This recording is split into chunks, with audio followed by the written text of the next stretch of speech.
Yeah. Well, this is Thomas. This is Thomas Bingham, and he is a musician and a producer with Stand together. Waylo, which is what? How is that affiliated with Willie Mitchell and Royal? Waylo is a parent company that is owned by Willie Mitchell. Okay, and that is set up in Royal. How's it affiliated with this recording studio? Well, Waylo is a subsidiary and an offshoot of what used to be the High Label here in this same building. And the High Label is what Al Green and Ann Peebles recorded under with Willie Mitchell. And I know Thomas because I first learned about Thomas because I saw his name on some records that were on Waylo as a guitar player. But did you ever play in a band called Featherstone? Yes, I did. You didn't know I knew about that, did you? Wow, that's been a long time ago. So when was that? The 70s? That was, 70s, early 60s, no, late 60s through 70s. See, my friend Tony Jones, his older brother Freddie was in that, and that's how I learned about Featherstone. But Thomas has been in a lot of bands through the years and working in Memphis and going on the road too for years and years. And he said that he'd show us some of Willie Mitchell's studio because he works some here, and we want to talk about what he's up to. And so that Royal on there is the name of the studio, and it's always been called Royal Recording? Well, it's been called Cream High Recording, called Royal Recording. You got to talk toward the mic.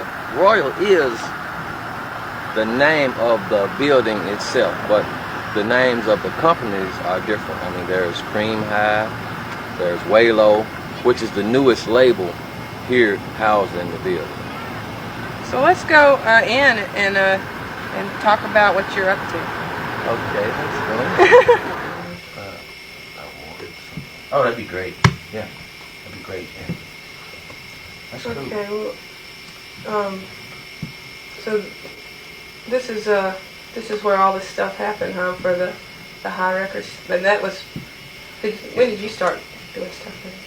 Well, I originally walked through the door of this studio when I was about 22 years old. And you met him? And I met Willie Mitchell. I said, Mr. Mitchell, I would like to do some sessions. He asked me, did I know all my chords? Of course I did, and I said, yes. Oh, you're doing this now? I didn't know you was doing. Let's go. Oh, well. Rats. Well, you were 22? Yes, I was 22. Who were you working with?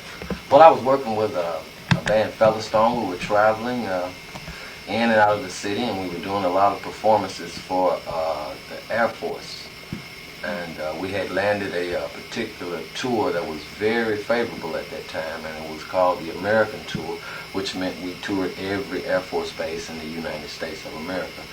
And at about the end of that tour, I left the band, and I decided that I didn't want to play the rest of my life in clubs, and that definitely was not the music business. So here, right around the corner, not too far from my home, I always knew about High Studios. So I decided one day, I said, I'm going to go down there and see can I get a session or get some work. And like I said, I walked through the door.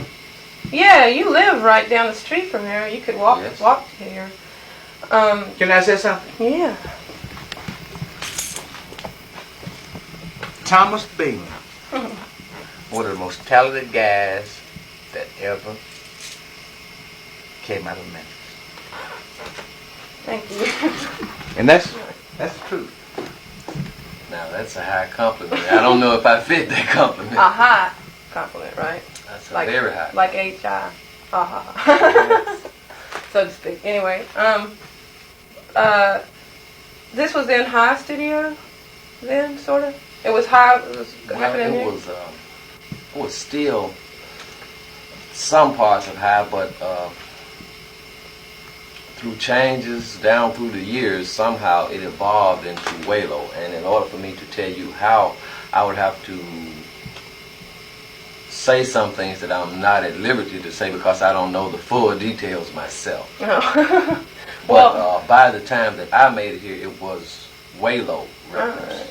Well, what period was this Featherstone thing? I mean, when you were 22, that you came over here to maybe check on doing sessions. Okay, that was the period in between, like I said, the late 60s, like 69, on through the 70s. So I would imagine that I made it here somewhere about, I couldn't be sure, 76, 77, or Oh, okay. somewhere. Oh, Featherstone was going for longer than that, but you came over here around 76 or 77. Yes, and even after I had initially came here and we recorded Lynn White's Blues in My Bedroom, I still left and went on the road with Featherstone for 6 more months. And when I came back, the LP was out. I think that's what one of the records I think I may have that has a credit on you playing guitar where I was learning about you. But anyway, let's see. And so you're kind of familiar with this board here from working around here as a producer sometimes? Yes. Well, as a producer, I'm familiar with each and every individualistic little box and weird looking thing that you see in here. Well, what stuff were you and Willie talking about a minute ago before we came up here? And that was a tour that was happening pretty soon? Well, yes, we are about to embark upon what is titled the Walo World Tour, which is we're going to tour the world with all of the artists that are in Walo, which is Billy Always, Lynn White, Otis Clay, Ann Peoples, David Hudson, and myself. And y'all are going to tour where? The world. The world. The world. With the exception of the United States. I think we're going to wrap up. We're going to do a few dates here at the end of the tour. That's, the tour promises to be a very eventful thing for each and every member of the troupe. I think we will have about at least 50 members traveling with us. What is that, the TV? The TV, what do you call those things? Channel changer? No, this little gizmo doodad here is to the DAT recorder. Oh, You're familiar with a DAT? Yeah. You know. But this is one of those. We have quite a few of those remote control things here. What is your instrument? Well, my basic instrument, I play the guitar, but I kind of noodle around with just about anything I can get my hands on. I mean, you know, to make the session come off. Sometimes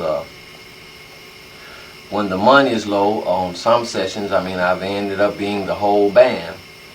And with the new technology, you know, and computers, this sometimes is the band. Yeah, because you don't even need a real drum with the way that you do stuff sometimes, right? Right. This is the whole band. Who's been in here? They've got a bunch of tracks listed on here. Well, what you see here, okay, Somebody's been playing bass. This is somebody's girlfriend's phone number.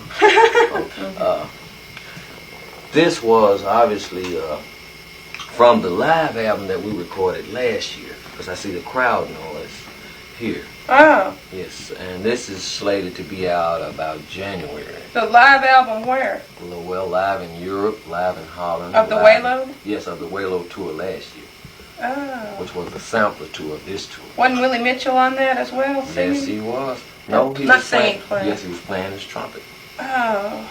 Leading a whole band. Yes, and we had a great time over last year. And You like it better over there than you do here? well, I love it in Holland. You know, as a matter of fact, Cheech and Chong are national heroes in Holland. They are?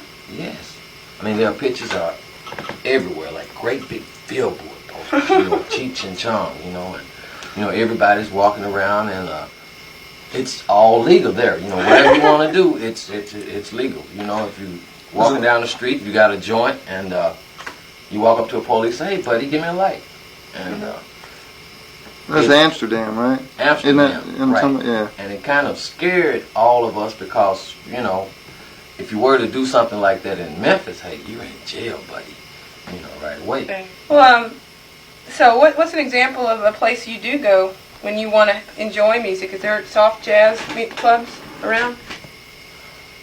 Well, Do they have soft jazz in Memphis clubs? I was trying to think. Like, no, I guess the North, yeah. basically, I have a friend that owns Wolf River Air, what we do, we jump in one of his little things, and we fly to a nice club.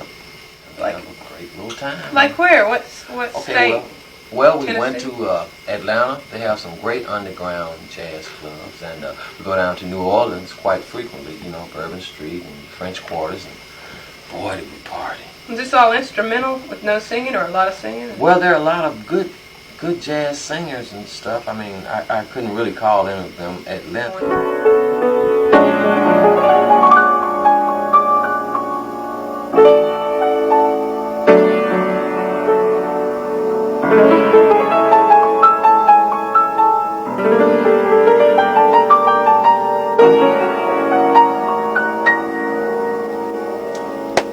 This is the studio where it all happened at for the high scene. This is the same sound room that has contained the recording artistry of such stars as Rod Stewart, the Rolling Stones, the Who, Meatloaf, and other fine groups. Some of the booths.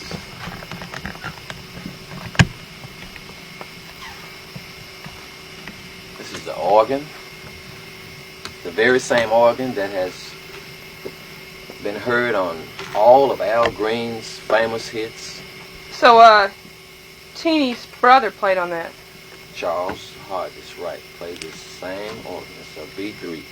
Oh, cool. And it's a classic. It's beautiful sound. Did they ever take a replica of that on tour when they went to Japan, like back in Otis Clay, or did they take that? Or? Well, they initially, when things were really, really hot, they took this original one, but they had to take great care with it. I mean, it was almost handled like it was made out of glass. Wow.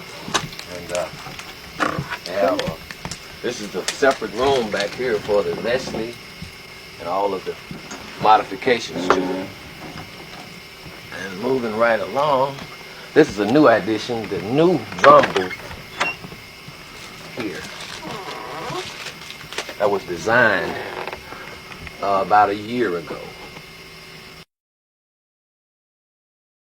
Okay, now this is one of the booths that used to house the guitars like Cheney and the bass. This used to be the bass booth. Okay, they blocked it in, and earlier it was a vocal booth on the other side.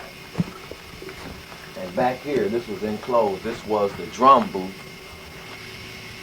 Mm-hmm. Where Howard Grimes and a lot of other fabulous drummers. Al Jackson, the legendary Al Jackson. Okay, now this was the first 16-track machine that was gotten by High Records. As you know now, with all the technology, we have 32-track digital and 64-track digital, but when they were recorded back in that era, a 16-track was considered, I mean, like, big shit, you know. This is kind of dark, though. We're in the dark So now. you probably barely can see it. Okay, No, we're I recording probably can't under see it lux. at all. Okay. Oh yeah, you can see a little bit. Well, I will say this now. This is a fact. There's been a lot of things that has happened here to any musician or performer in the area that has become successful. Some type of way. I mean, they all had something to happen to put a mar on their career to whereas it stopped things. So there was a controversy about it at one point. Mm-hmm. Now, this is something that can be discussed readily. I mean, like it happened with Isaac Hayes, it happened with Al. I mean, you know, and our good friend George Jackson. and it happened with George Jackson. George Jackson, as of this taping, is currently in Jackson, Mississippi, is writing very much and doing well and doing fine. God, I can't believe he's in good health. For him, I would do this for him. I know if he was here, he would do it. So. Is that what he does? He was crazy. What was that now? Left side. Okay. No, George was saved. He has new dentures, a new attitude, and a new contract. He wrote One Bad Apple. Don't spoil the whole bunch. Well, see, and another thing that happened, most of the black artists that became successful out here had one defect, and the defect was themselves, because from the upbringing and the general things that they had, all of a sudden, you know, you take a guy that had never had too much, and you give him the world, and okay, he wants to go out and buy diamond